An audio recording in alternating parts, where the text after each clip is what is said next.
A study of control must draw a tight focus on the programs of American intelligence agencies. General William Wild Bill Donovan in 1940 is believed to have been the first person to call attention to the need for an American Psychological Warfare Division. Thus is explained the beginning of the Office of the Coordinator of Strategic Services, COI, that became the Office of Strategic Services, OSS, in 1942.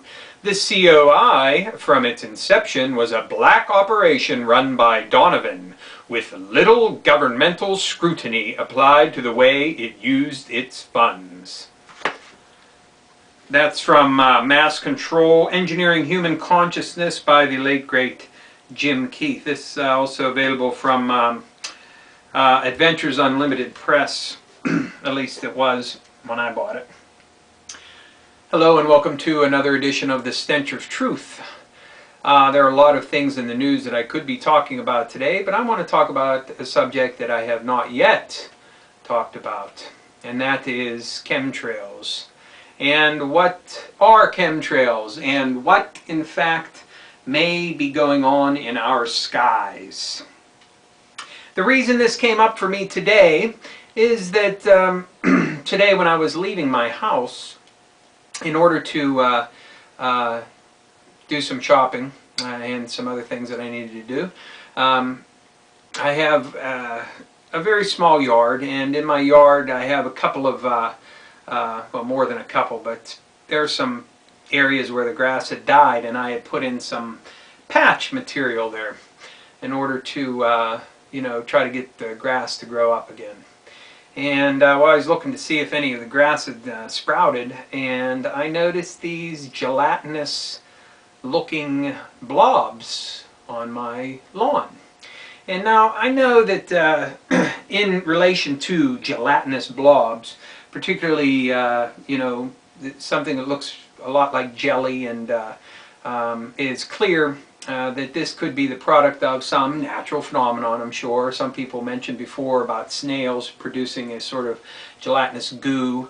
But one thing that I found very interesting about this gelatinous stuff that I found is that more than one of the pieces have, you know, straight edges or corners. They're not what you would expect from a naturally occurring thing, which you would expect to have more of blobbish or circular characteristics to it. So it made me suspicious to think, what is this? Now, I don't know. Lord knows. And you're not going to be able to see it too well in the video, I'm sure. Now, the green stuff that's in there is some of the, you know, stuff that I put into the that I planted out there on my lawn to try to get it the grass to grow again. And the dark little bits is actual dirt and whatnot from my lawn, and there are a little bit of twigs and grass in there. But if I shake this around, you can see that it jiggles. Well, maybe you can't, I don't know, but you can see that it jiggles, or I can see that it jiggles just like gelatin, and it seems to be absolutely clear. Now, I don't see anything in it, but I don't have a microscope in order to tell you. I might examine it underneath a magnifying glass later today, but I just collected it in this little plastic thing here. And you can see there's quite a bit of it, and I didn't get it all up. I mean, you can't see in the video, perhaps, the angular nature of it and the very flat sides, which you would not expect to be from from a naturally occurring phenomenon. Now, I'm not saying that that is the product of chemtrails, but this has been associated with chemtrails before. So is it? I don't know. It could possibly be some natural phenomenon, but it made me think about this subject, thus this video. So what are the possible reasons why the government would be spraying the atmosphere with various whatever the hell they are? Now, we know that some chemtrails have been analyzed, and they have shown high levels of heavy metals and various other toxic materials such as barium and aluminum and some other things like this, which are, you know, bad for people's immune system. Also, there has been, you know, speculation that some sort of that the effects of chemtrails are designed to be of a mind control type of action on people, in that they either react with the neurophysiology of people in order to make people more susceptible to coercion and what have you. And I don't find that the least bit hard to believe. The other thing is that maybe what is being sprayed into the atmosphere is some sort of, you know, a geotechnological thing to try to, you know, supposedly protect us from the deadly rays of the sun. But that sounds a hell of a lot more like propaganda to me. I think if we find that these goos and these gelatinous things coming out of the sky, if that's where they're from, and they're being sprayed from you know, airplanes, then it makes me wonder that maybe this is in some way designed to directly inflict illness on people. Because that's another possibility, that it could be a tremendous drain on any particular country to have their entire healthcare system bogged down with constantly sick people.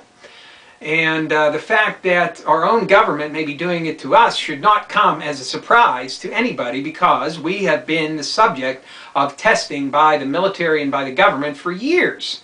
Some of this has been declassified, but there's a vast host of it which is still secret, that we have no access to and we have no way of knowing about. So, you know, what are chemtrails?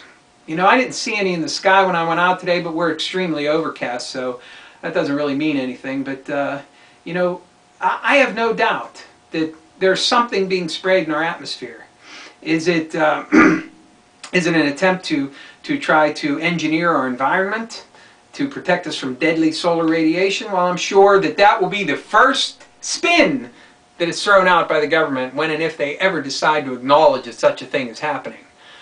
But my view is that we're looking at several different things that are going on here. One, to make people directly sick, to sicken them with either bacterial or virus or even mycoplasma things that may be embedded in, you know, gelatinous goo like this.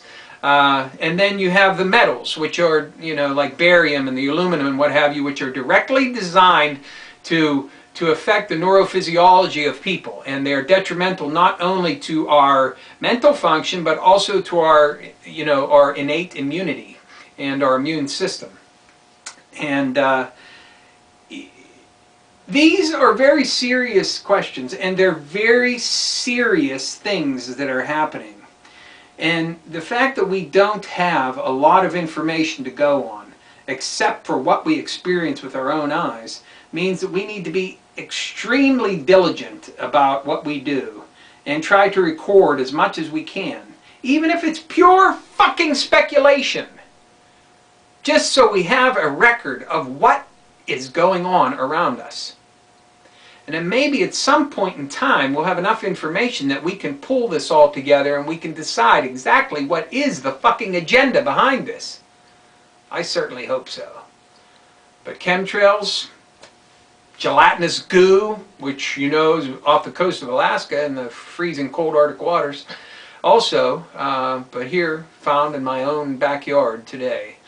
You know, what is it? I don't know, but I don't like it. And I certainly wouldn't like finding a bunch of barium and aluminum in my backyard either.